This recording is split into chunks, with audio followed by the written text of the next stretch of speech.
신약성경 골로새서 4장 7절부터 마지막 절까지의 말씀을 함께 읽겠습니다. 오늘이 골로새서 마지막 날입니다. 4장 7절부터 마지막 절까지를 제가 읽습니다. 내 모든 사정은 두기고가 여러분에게 알려드릴 것입니다. 그는 주님 안에서 사랑하는 형제요 신실한 일꾼이요 함께 종된 사람입니다. 내가 그를 여러분에게 보내는 것은 여러분이 우리의 사정을 알고 마음의 위로를 받게 하려는 것입니다. 그리고 사랑받는 신실한 형제인 오네시모도 같이 보냅니다. 그는 여러분의 동양인입니다. 그들이 이곳 사정을 모두 여러분에게 알려드릴 것입니다. 나와 함께 갇혀있는 아리스도거와 바나바의 사촌인 마가가 여러분에게 문안합니다. 마가가 여러분에게 가거든 잘 영접하라는 지시를 여러분이 이미 받았을 줄 압니다. 유스도라 하는 예수도 문안합니다. 할례 받은 사람들로서는 이들만이 하나님 나라를 위하여 일하는 나의 동역자들이요 나에게 위로가 되어준 사람들입니다. 여러분의 동양인이요 그리스도 예수의 종인 에바브라가 여러분에게 문안합니다. 그는 여러분이 완전하게 되고 하나님의 모든 뜻에 확신을 가지고 서기를 기도하면서 늘 여러분을 위하여 애쓰고 있습니다. 나는 그가 여러분을 위하여 그리고 라오디게아와 히에라볼리에 있는 사람들을 위하여 수고 많이 한 것을 증언합니다. 사랑하는 의사인 누가와 데마도 여러분에게 문안합니다. 라오디게아에 있는 형제 자매들과 눈바와 그 부인의 집에서 모이는 교회에 문안해 주십시오. 여러분이 이 편지를 다 읽은 다음에는 라오디게아 교회에서도 읽을 수 있게 하고 라오디게아 교회에서 오는 편지도 읽으십시오. 그리고 아키포에게 주님 안에서 받은 직분을 유의하여 완수하라고 일러주십시오. 나 바울이 친필로 문안합니다. 내가 갇혀 있음을 기억하십시오. 은혜가 여러분에게 있기를 빕니다. 아멘. 기도하겠습니다. 지금 저희들이 골로새서를 지난 몇 주간에 쭉 걸쳐서 함께 공부하고 또 주의 말씀을 생각해보는 시간을 가졌고 오늘은 이제 마지막 시간이 되었습니다. 주님이 마지막 본문 통해서 하나님이 이 교회를 향해서 또 우리 각 사람을 향해서 품고 계신 뜻을 분명하게 알게 해주시기를 소원합니다. 우리 마음 가운데에 깨우칠 수 있도록 인도해 주시고 또 깨우쳐진 대로 하나님 앞에 응답할 수 있도록 순종하는 마음도 함께 허락하여 주시옵소서. 우리 주 예수 그리스도의 이름으로 기도합니다. 아멘. 유명한 항공회사에 다니는 한 분을 제가 몇 년 전에 알게 되었습니다. 그 집사님이 그 회사를 다니면서 꽤 그래도 오래되었는데 그 회사, 항공회사의 CEO에 대해서 상당히 좀 불편한 감정을 가지고 있었습니다. CEO가 자기 바로 위에 있는 보스가 아닌 그 회사 전체의 CEO가 사원들한테 회사 돈 아끼라고 매번 그렇게 이메일을 보내기도 하고 또 퇴근하기도 한다는 것입니다. 사무실에 불 좀 제발 꺼라 뭐 이러고 또 프린터 용지 아껴 쓰라고 그렇게 얘기하고 출장비 제발 좀 아껴 쓰라고 CEO가 그런 얘기를 한대요. 그래서 이 사람이 왜 이렇게 마이크로 매니징 하나 그래서 굉장히 힘들었다는 얘기를 들었습니다. 꼭 자기가 이 항공회사에서 일하고 있는데 이 회사가 무슨 생존을 위해서 지금 발버둥 치고 있는 것 같다 그런 생각이 들었다는 것입니다. 뭘 위해서 이 회사에서 일하고 있는지 돈 아끼려고 내가 회사에서 일하나 그런 생각이 들었다는 것이죠. 여러분이 잘 아는 아마존이라는 회사가 있습니다. 1994년에 설립된 회사이죠. 미국에서 닷컴 그 버블이 깨질 때 사람들이 이 아마존이라는 회사도 아마 문 닫을 것이다 그렇게 생각했답니다. 그 텍스트북 온라인으로 뭐 파는 그런 회사였기 때문에 금방 망할 것이다 그렇게 생각했대요. 그러나 살아남았습니다. 살아남은 이유가 나중에 뭐 사람들이 분석하기로는 그 회사의 비전 때문에 살아남았다고 그렇게 얘기합니다. 아마존의 회사 비전은 이렇습니다. 지구상 가장 고객 중심의 회사를 만들겠다, 그것입니다. 영어로는 Our vision is to be Earth's most customer-centric company. 그게 아마존의 비전이었답니다. 이윤을 위해서 일하지 않았습니다. 이 기업이 어떻게 생존할까, 그걸 갖고 생각하지도 않았어요. 훨씬 높은 목적에 헌신했습니다. 그냥 단순히 돈 버는데 그치지 않고, 또는 단순히 지금 경기가 어려운데 살아남자 하는 그런 목표로 일하지 않았다는 것이죠. 고객들에게 가장 최상의 서비스하는 회사가 되겠다는 그 목표로 일했다는 거예요. 그래서 생각해 보니까 아마존에서 저희들이 아마존을 많이 이용하는 이유 중에 하나가 반품이 너무 잘 돼요. 반품하는데 뭐 꼬치꼬치 이거 왜 이렇게 반품하냐, 뭐 커스터머 서비스랑 실갱이 벌일 일이 전혀 없죠. 왜냐하면 그 회사의 비전 때문입니다. 가장 최상의 서비스를 하겠다. 그러니까 아마존을 사용할 수밖에 없는 것이죠. 그래서 그 닷컴 버블이 깨질 때 그때 살아남았다는 얘기입니다.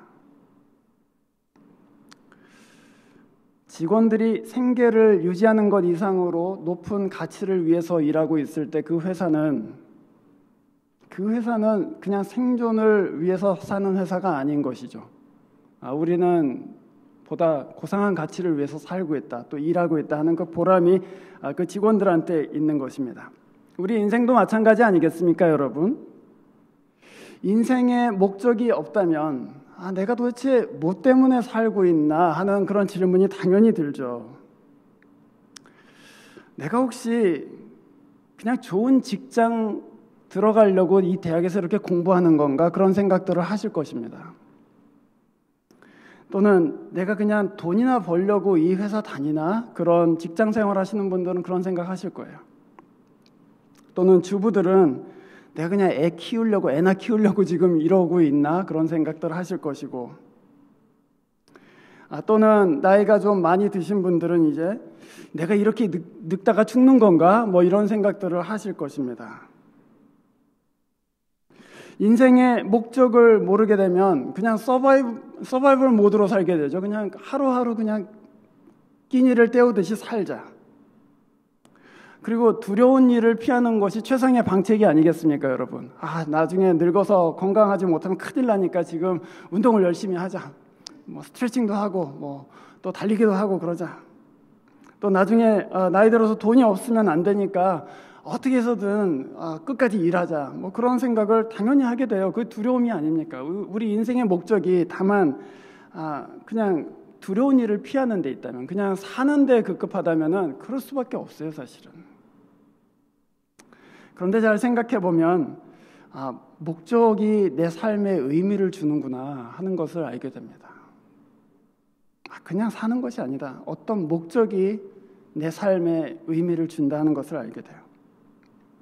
사실 목적 없는 인생은 없죠.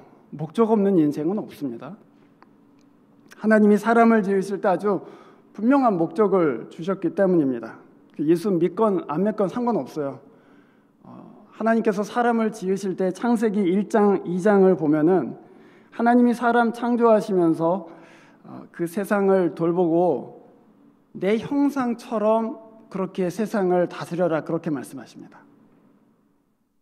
이 세상을 아름답게 만드시고 이 세상이 참 좋다 이렇게 말씀하시고 나서 그 좋은 세상에다 사람을 딱 지어놓고서는 이 세상을 나의 형상처럼 돌보고 다스려라 이렇게 말씀하셨어요. 그게 목적이에요.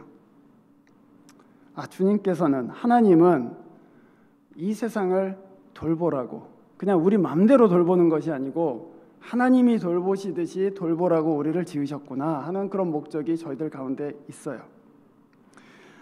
그래서 사실은 예수를 안 믿는 사람, 또는 하나님을 믿지 않는 불신자도 그 목적을 무의식 중에 찾아가요.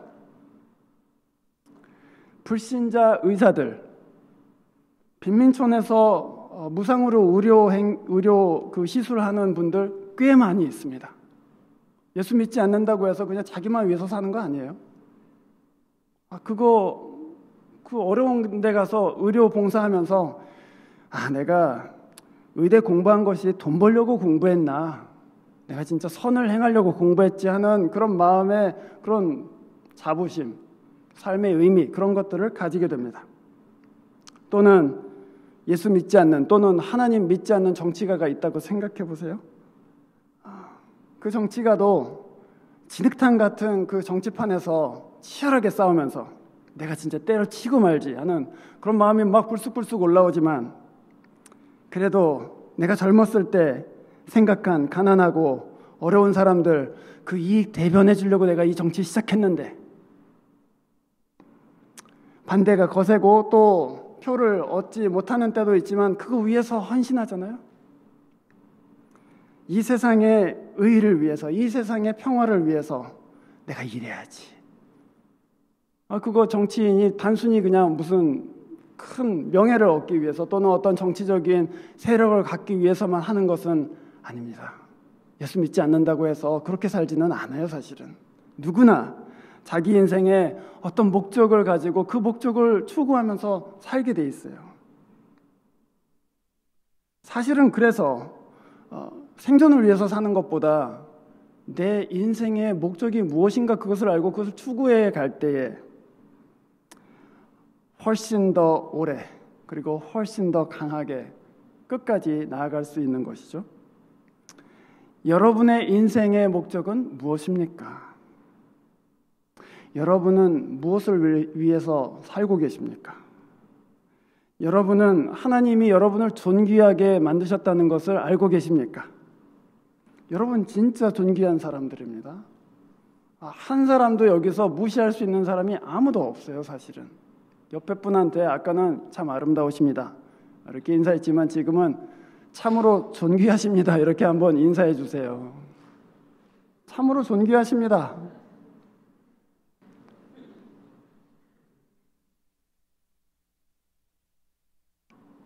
목적 없이 세상에 나올 사람들이 하나도 없어요. 다 하나님께서 어떤 목적을 가지고 우리를 이 세상에 보내셨습니다. 그 목적을 발견하고 그 목적을 추구하기 위해서 살아야지. 그럴 때 우리 인생 가운데 어떤 의미, 어떤 보람들이 생기게 되는 것입니다. 오늘 이 서신에 등장하는 사람들, 여러분들 아마 골로새서 4장의 이 긴 리스트를 읽다 보시면은 또 이런 걸 갖고 설교를 하나 오늘 아마 그런 생각이 드실 거예요. 뭐 여기 무슨 도덕적인 교훈이 있는 것도 아니고 여기 무슨 특별한 복음이 있는 것 같지도 않은데 뭐 사람들한테 인사하는 내용을 가지고 설교를 하나 뭐 그런 생각이 드실 것입니다.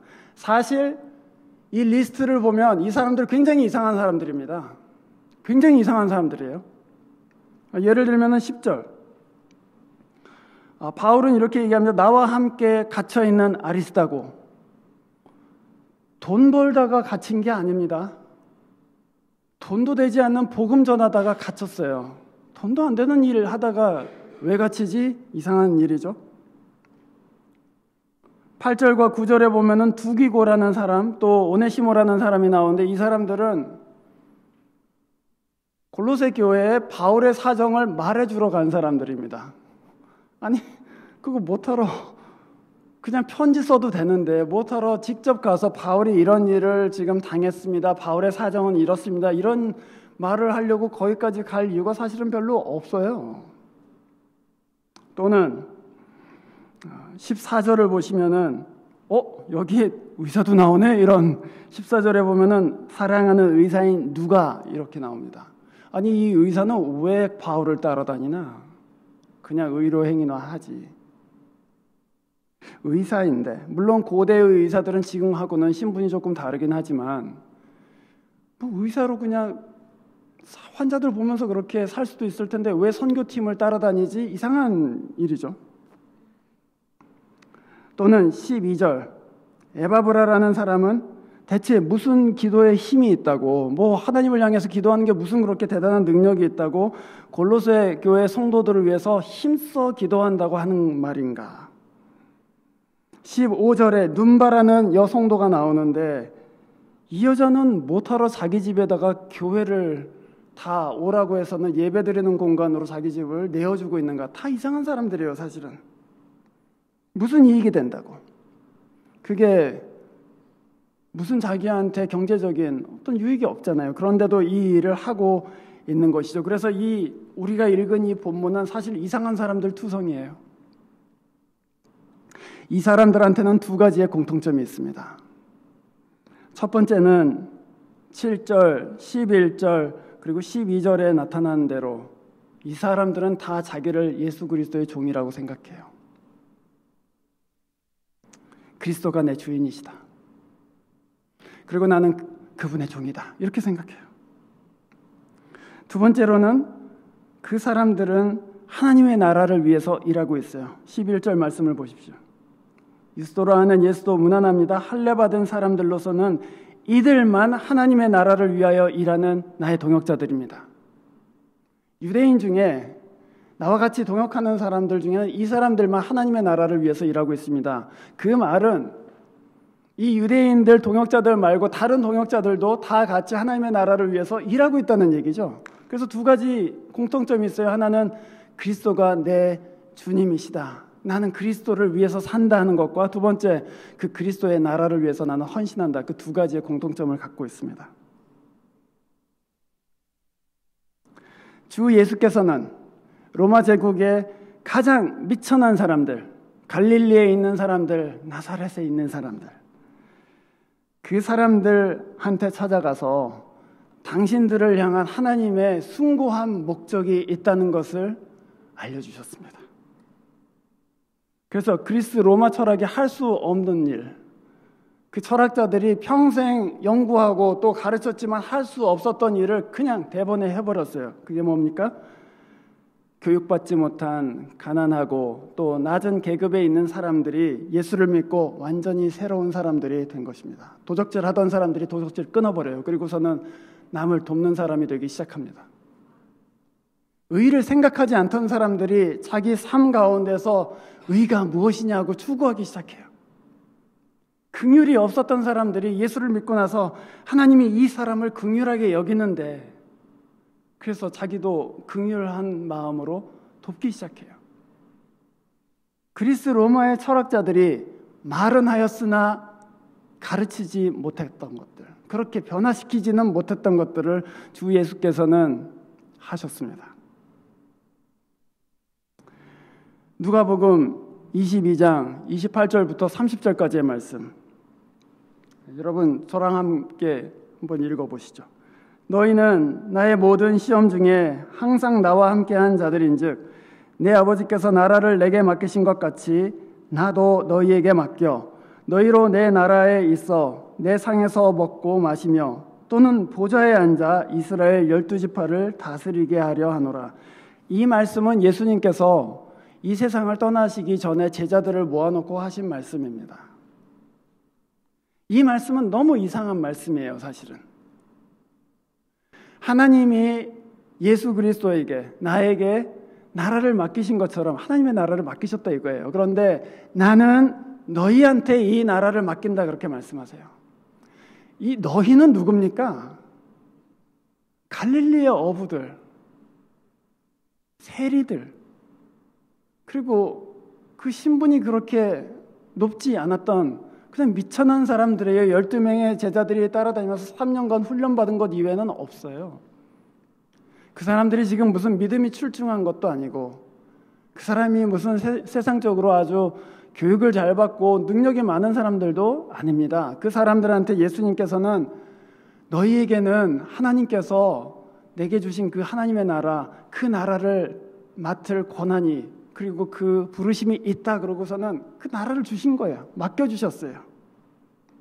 마치 하나님께서 이 세상을 창조하시고 이 아름답고 좋은 세상을 나처럼 다스려주기를 바란다 하고서는 사람을 지으신 것처럼 예수께서는 정말 아무 힘이 없고 연약한 사람들을 불러다가 이 나라를 너희들한테 맡긴다 하고서는 그 손에 넘겨주셨습니다. 예수의 제자된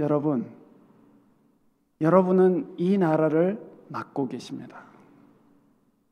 예수님께서는 이 세상을 떠나시면서 여러분에게 하나님의 나라를 맡기셨습니다. 그게 우리의 부르심이에요. 그게 우리가 사는 목적이에요. 사실은 물론 부족하죠. 물론 약합니다. 그러나 하나님의 은혜, 또 하나님의 긍휼의 눈으로 이 세상을 보듬어주고 또 이 세상을 섬기지 않겠니? 그러고서는 예수 그리스도를 통해서 우리에게 이 나라를 주셨습니다. 그리스도인들은 그리스도께 속한 사람들이에요. 그가 여러분의 주님이십니다. 그가 이 세상에서 가장 위대하고 또한 가장 숭고한 목적을 위해서 우리를 죄에서 구원해내셨습니다. 다만 죄에서 구원하는 게 목적이 아닙니다. 그 나라를 맡기시기 위해서 죄에서 구원하신 거예요. 다만 감옥에서 나오는 게 목적이 아니에요. 감옥에 나와서 진짜 참 사람으로 살아가는 것, 그것이 목적이에요.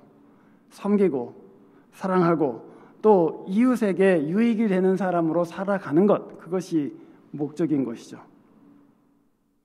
그러면은 여러분은 아마 이렇게 물으실 것입니다. 아유, 하나님의 나라는 너무 큰데 그럼 뭐 해야 됩니까? 하고 물으실 거예요. 그래서 오늘 이 본문에 나타난 몇 가지의 예들을 함께 살펴보려고 합니다. 7절 말씀을 보시죠. 내 모든 사정은 두기고가 여러분에게 알려드릴 것입니다. 그렇게 얘기했어요. 사정을 알려준다. 왜 그랬을까요?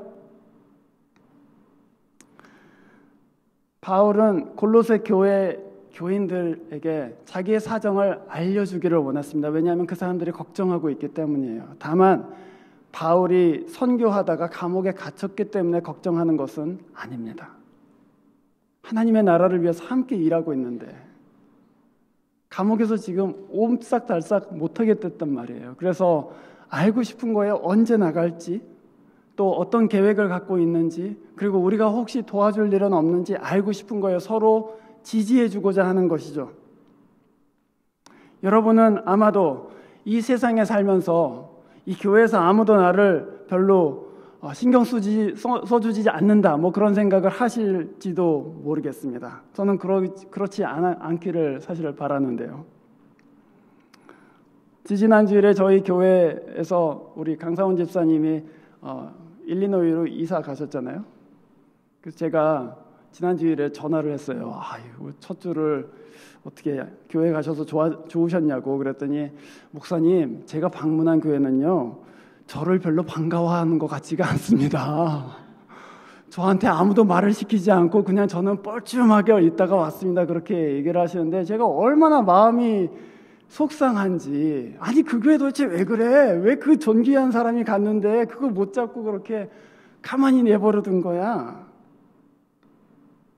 생각해보면 형제에게 무난하는 것, 지난 주일에 교회에서 안 보이던데 혹시 어디 아픈지 전화하는 것, 지난번에 보니까 얼굴빛이 어둡던데 혹시 요새 무슨 일 있냐? 그러고서는 물어보는 것, 그거 아무것도 아는 일 같죠. 하지만 그걸 받는 사람들한테는 마치 하나님이 이 형제를 통해서 내 마음을 보고 계시는 것처럼, 나를 생각해 주는 사람이 이 세상에 있구나. 그게 하나님 나라의 일이에요, 여러분. 간단한 일인 것 같지만 10절과 11절 말씀을 보세요. 11절 말씀. 유스도라는 예수도 무난합니다. 할례받은 사람들로서는 이들만 하나님 나라를 위하여 일하는 나의 동역자들입니다. 이 무슨 말입니까? 할례받은 사람들로서는, 유대인으로서는 이들만 나와 함께 일하는 동역자들이다. 유대인들은 이방인들과 같이 상종하지 않죠. 그 문화적으로, 인종적으로 분리되어 있단 말이에요. 그런데 이 사람들은 예수의 복음을 위해서 그 경계를 넘어온 사람들입니다. 그 얘기예요. 유대인들은 다 나쁘다, 이런 얘기가 아니에요.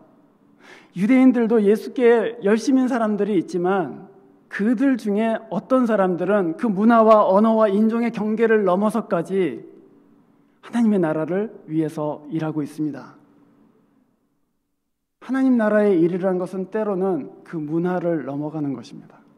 복음을 위해서. 어떤 때는 언어를 넘어가야 될 때가 있어요. 내가 잘 언어적으로 준비가 안 됐지만 주의 복음을 위해서 내가 서툰 언어로 복음 전해야지. 어떤 때는 인종을 넘어가기도 합니다. 우리들 사실은 한국 사람들 다 단일 인종이기 때문에 다른 민족에 대해서 좀 경계심이 있잖아요. 우리끼리 모이면 편한데 다른 인종하고 모이면 좀 힘든 것들이 있지 않습니까? 그러나 다 그러지는 못하더라도 어떤 사람들은 내가 다 하나님의 자녀들인데, 다 하나님의 존귀한 피조물들인데 내가 이 인종적인 것들도 넘어가서 설부해야지 하는 사람들이 나온단 말이에요. 그 사람들은 하나님의 나라의 일을 하고 있는 사람들이에요. 또 12절과 13절 말씀, 이 골로새 교회를 세운 사람은 12절에 나오는 에바브라라는 사람입니다. 그런데 이 사람에 대해서 바울이 이렇게 얘기하죠. 여러분이 하나님의 모든 뜻에 확신을 가지고 서기를 기도하면서 여러분을 위하여 애쓰고 있습니다. 누군가는 기도해야 되는 거예요. 그냥 서지 않아요, 사실은. 누군가 기도했기 때문인 거예요. 여러분이 지금 앉아서 예배하는 이 자리, 누군가는 자기 집에서 골방에 들어가서 기도하면서 그 자리에 앉아있던 그 형제를 위해서 제가 기도합니다 하고 누군가는 기도한단 말이에요. 그 형제가 아프다는 얘기를 들었습니다. 하나님 고쳐주십시오 하고 누군가는 기도해요. 그 형제가 아직 믿음에 이르지 못했는데 하나님 믿음을 주십시오 하고 기도한단 말이에요. 우리가 아까 광고 시간에 얘기했지만 사실 캐세나 이 교회에 오래 나오지는 못했습니다. 그러나 저한테 어저께 메시지로 소식을 전해줬는데 제가 얼마나 감사한지 몰라요. 왜냐하면 그 형제한테는 지금 자기 어머니가 돌아가셨다는 말을 할 사람이 저밖에는 없어요. 목사들 중에서는. 그래서 기도하는 거예요, 사실은. 나한테까지 또 우리 교인들한테 알려달라고 이렇게 연락해 주는구나. 그래서 기도하는 거예요. 찾아가고 위로하고 그래서 어떻게 도와줄까 하고 보듬어주고, 그거 하나님의 나라의 일이죠. 또 14절에 보시면 아까 잠깐 얘기했지만 사랑하는 의사인 누가, 선교팀에 왜 의사가 한 사람 껴있나 이렇게 생각하실 것입니다. 어떤 사람들은 자기의 생업이 의사인데도 불구하고 선교팀에 합류하는 거예요. 전통에 의하면 바울이 상당히 육체적으로 힘든 가시들을 갖고 있었다고 그렇게 얘기하죠. 그것이 간질인지 그것이 무슨 안질인지 우리는 알 수 없지만 어쨌거나 바울은 상당히 이 몸으로 이 건강이 굉장히 안 좋았던 사람임에는 틀림없는 것 같습니다. 그래서 교회 전통에서는 아마도 누가가 바울을 계속 따라다니면서 선교한 이유는 그가 실제로 무슨 선교를 한 게 아니고 그 팀의 리더인 바울을 그가 아플 때마다 치료해 주기 위해서 헌신하지 않았을까 하는 그런 마음, 그런 얘기도 있습니다. 자기가 혼자서 선교하지는 못하지만 그 선교를 담당하고 있는 사람을 위해서 내가 가진 것으로 너를 섬겨주마. 그것 하나님의 일이죠. 또는 15절에 보는 것처럼 눈바라는, 사실은 이 눈바가 여자인지 남자인지는 신약학자들 사이에서 좀 논란이 있긴 합니다. 근데 저는 여자라고 생각해요. 그 눈바라는 여인이 집을 오픈해서 우리 집을 그냥 예배의 처소로 썼으면 좋겠습니다. 그러고서는 기도에도 그냥 호스트하고 예배할 때도 호스트했단 말이에요.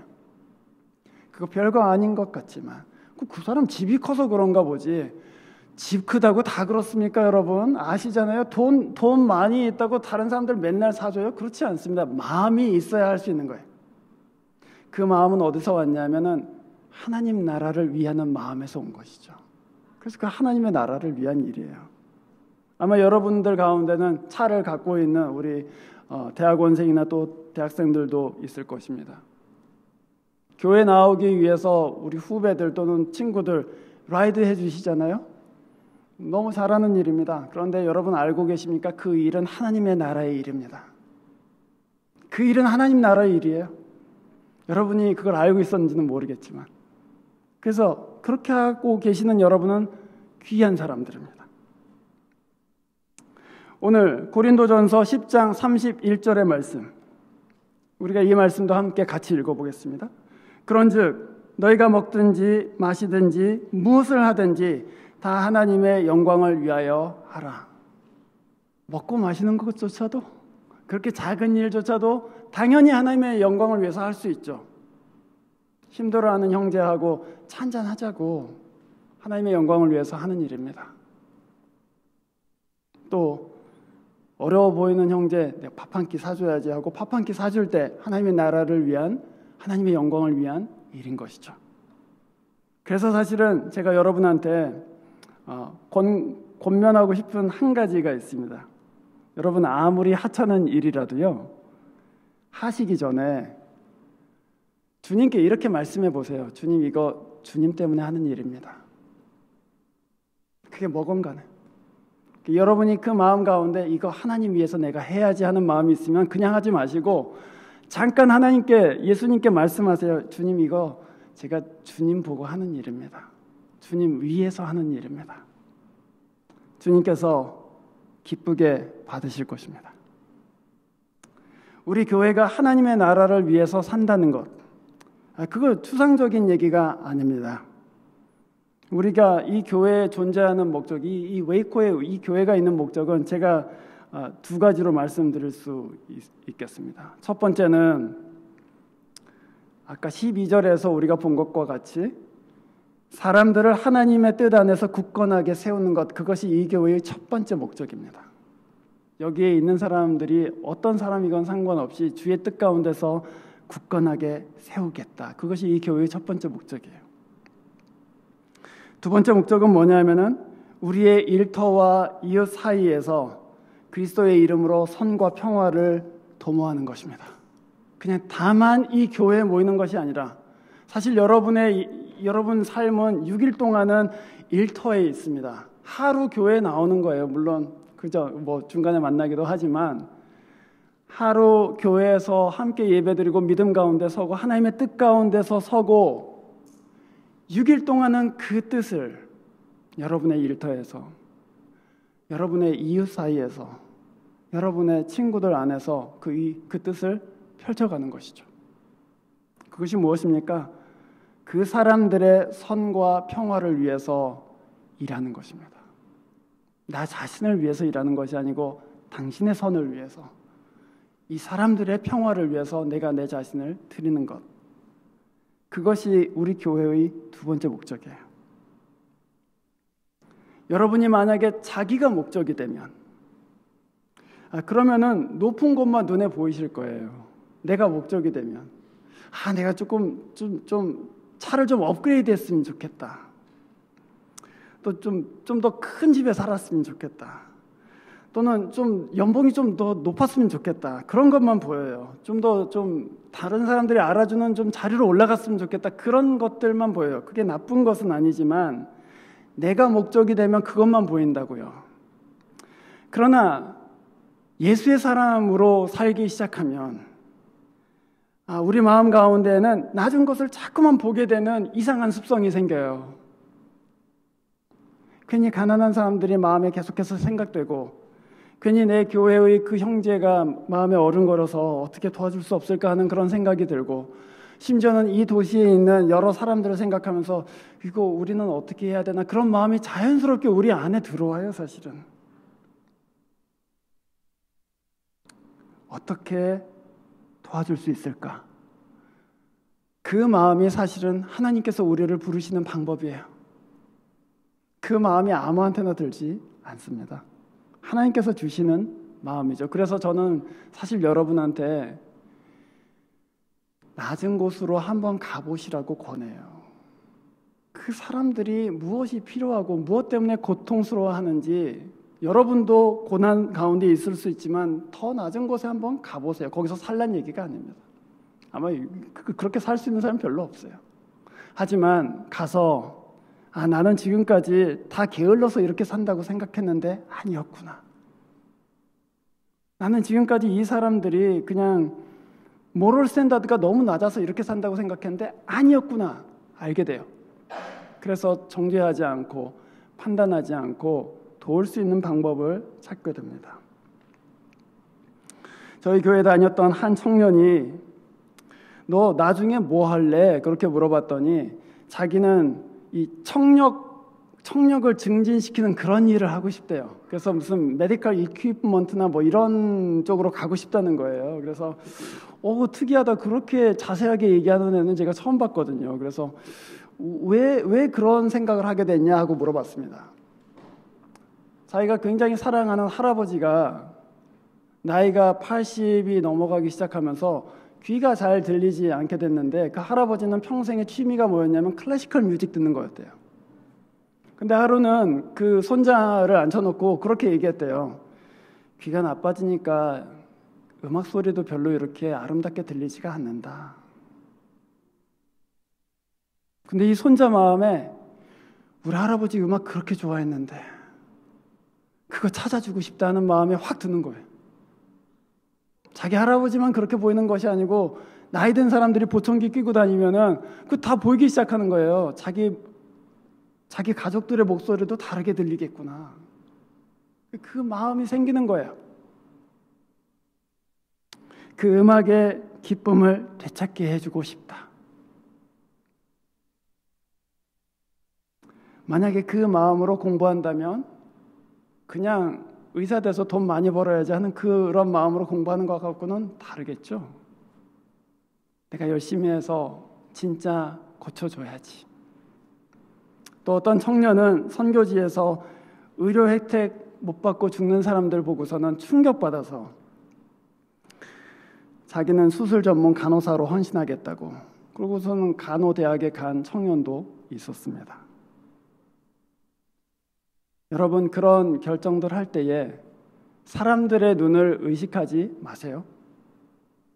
나중에 여러분의 인생을 판단하실 분은 사람들이 아니라 하나님이시죠. 그분이 여러분한테 내가 그 마음 너한테 심어줬었어 그때.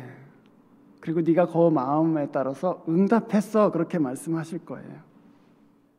하나님의 나라를 위해서 사는 것 우리 힘으로 하는 것은 아닙니다. 그러나 주님께서 우리 마음 가운데에 마음 주실 때 긍휼한 마음 주실 때 거기에 여러분 응답해 보세요. 그러면 주님께서 네 인생의 목적이 무엇인지 내가 알려주마 하면서 그것을 통해서 여러분의 인생을 불러주실 거예요. 오늘 본문 17절에 바울은 마지막으로 아키포라는 사람한테 이렇게 얘기했습니다. 주님 안에서 받은 직분을 유의해서 완수하십시오. 그렇게 권면했습니다. 주 안에서 받은 직분, 그리스 원어로는 디아코니아라는 말입니다. 직분, 디아코니아인데 영어로는 사실은 서비스라는 말입니다. 주 안에서 아키포 네가 받은 그 섬기는 그 일을 완수해라 그렇게 얘기했어요. 아키포가 왜 그 직분에서 물러서게 됐는지는 사실 여기에 나와 있지 않습니다. 어쩌면 실패로 인해서 낙심했을 수도 있습니다. 주님 제가 열심히 해봤는데 잘 되지 않고 사람들도 별로 알아주지 않았습니다. 그래서 낙심했을 수도 있어요. 혹은 내가 뭐라고 하나님께 쓰임을 받겠냐는 그런 낮은 자존감 때문에 그 섬김의 직분에서 내려왔을 수도 있습니다. 혹은 교회 일 하다가 시험에 들어서 그럴 수도 있죠. 진짜 이 인간들하고 같이 일 못하겠다 그래서 그냥 빠져나왔을 수도 있습니다. 그러나 하나님께서는 바울을 통해서 이 아키포를 다시 부르시는 거예요. 너 그 주 안에서 네가 받은 그 직분 그거 포기하지 말고 다시 돌아와라.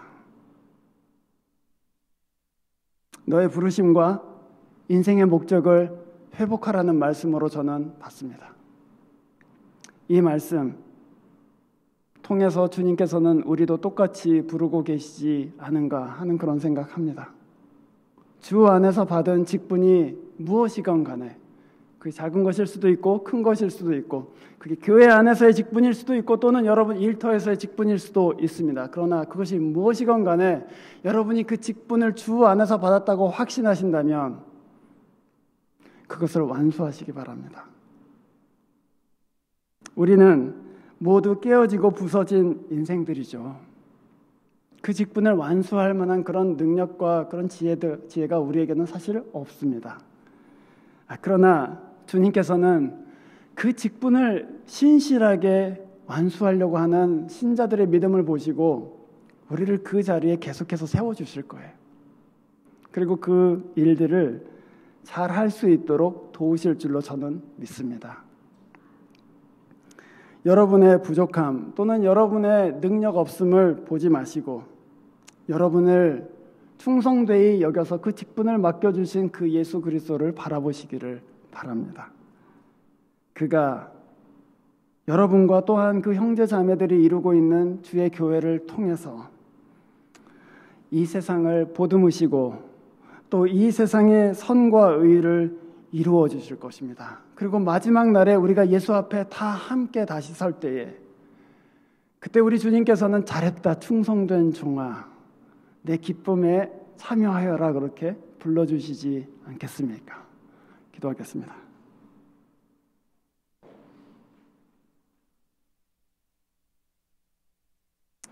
하나님 아버지, 저희들 하나님의 나라를 생각하면 너무나도 막막하고 너무 큰 것 같고 엄두가 나지 않지만 오늘 이 말씀에서 본 여러 본들을 보면서 저희들 가운데에도 그 나라를 위해서 살고자 하는 그런 마음이 생기는 것을 감사드립니다. 작은 일도 예수를 생각하고 주께 영광을 돌리면서 충성스럽게 할 수 있는 그런 믿음을 저희들에게 허락하여 주십시오. 그리고 주 안에서 우리가 받은 직분들 성령이 주시는 지혜와 능력으로 잘 감당할 수 있도록 도와주셔서 이 교회가 다만 우리를 목적으로 하는 교회가 아니라 우리를 넘어서고 하나님의 나라를 위해서 함께 애쓰는 교회 되도록 인도해 주시옵소서. 우리 주 예수 그리스도 이름으로 기도합니다. 아멘.